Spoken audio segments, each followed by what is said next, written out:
If you've seen my phone before, you've seen this retro Apple logo on it.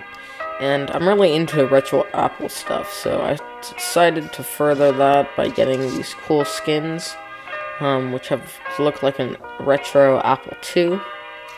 And I thought it just looked cool. It has a retro Apple logo, and it just looks and feels pretty good. So the first thing I had to do was get a microfiber cloth and rub off all the oils and dirt.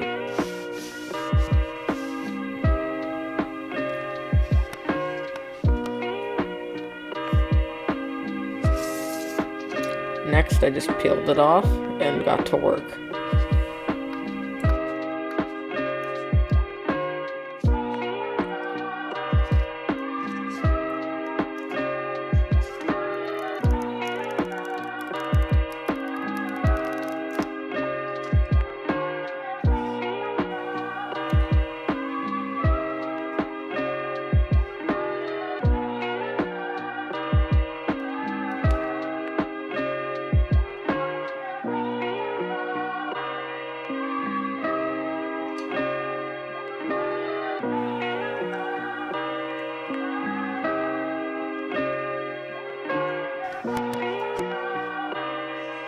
A cool trick I saw people using was to use a credit card to get all the air bubbles out, which actually really helped me, because as you can see, there's a lot of little air bubbles that were still in there. And you need to do this because if you don't, then the adhesive won't stick properly, especially by the camera area.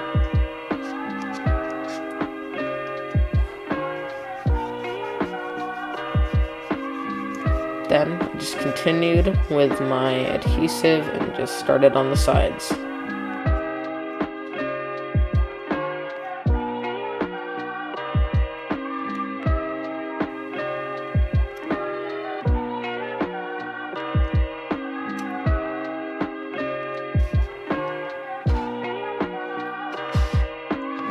I had to cut off these side things because they just did not want to stick on. If you probably did this on the iPhone 12, it would be a lot easier, but I'm stuck with the XR with these round edges, so I had to get all those off. And this is the final result. I think I did pretty well in this process, and I'll be leaving it in the link in the description. They didn't include instructions, and it's kind of cheaply made, but that's kind of what you expect. But I hope you guys enjoyed this video, and I'll see you next time.